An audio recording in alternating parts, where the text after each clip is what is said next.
The ceasefire between Israel and Palestinian militants in Gaza appears to be holding today. Over the weekend, both sides launched hundreds of rockets and missiles at one another in what was one of the worst outbreaks of violence there in 5 years. More than 20 were killed in Gaza and at least 4 more in Israel. CBS News foreign correspondent Seth Doan reports from Ashkelon, Israel, near the Gaza border. Israel's military struck back,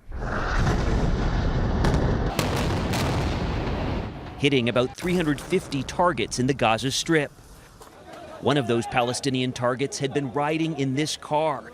Israel's military says it was a senior Hamas figure. It was the first targeted assassination by Israel since 2014. Palestinians say an infant was also killed in one of the airstrikes. Her body was carried in a funeral procession. Her father said the children were playing and were struck by a missile shot from a drone. Palestinians fired close to 700 rockets and projectiles toward Israel. About 200 of them were intercepted, but one hit near this house. Well, we see the substantial damage. Lieutenant Colonel Jonathan Conricus showed us the damage today. He says this round of violence was sparked after Israeli soldiers were shot at by Palestinians during weekly Friday protests at the border. These ceasefires seem short-lived. Do you have any confidence that this will hold?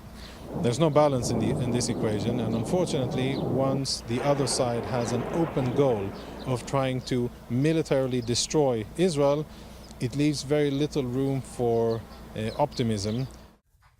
Amir Tibon joins us now. He is the Washington correspondent for the Haaretz newspaper. Thank you for being here, Amir. Can you tell us more about the terms of the ceasefire and how it was actually negotiated?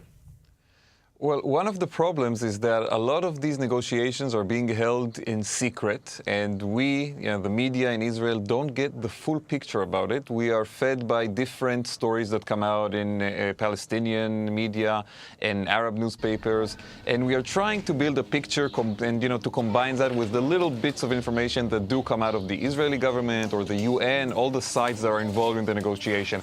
What we can say generally is that this ceasefire that I'm personally happy was reached, it's not very different than previous ceasefire agreements that we have seen between Israel and Hamas over the last few years. What happens is that every time there are promises coming from Qatar, which is the most important supporter of Hamas in the Arab world, to bring money into Gaza, where there is a very difficult economic situation.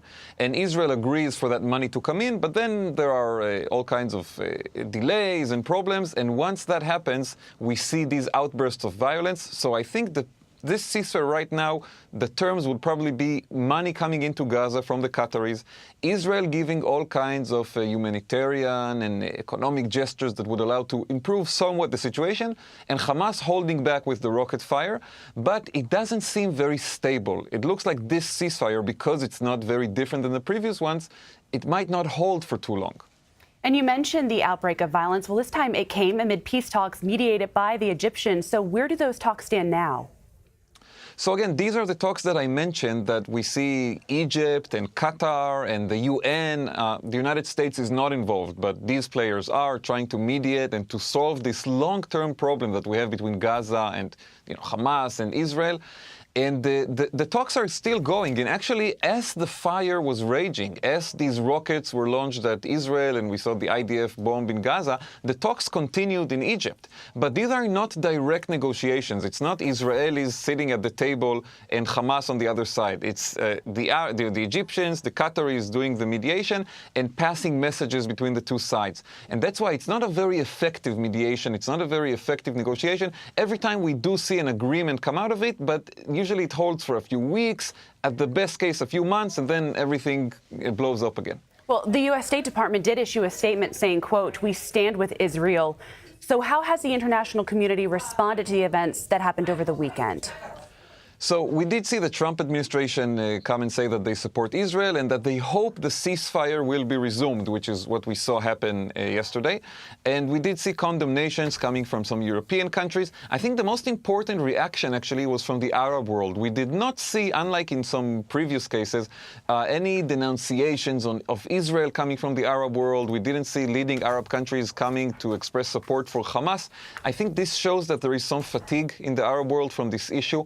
There is a real sense that nothing is happening between Israel and the Palestinians, and many Arab countries would like this issue to be resolved and to see progress, and they are not very happy with how Hamas has been running the situation. Either way, it's devastating to see pictures of people in such pain. Amir Tibon, Absolutely. thank you. Thank you for joining us. Thanks for having me.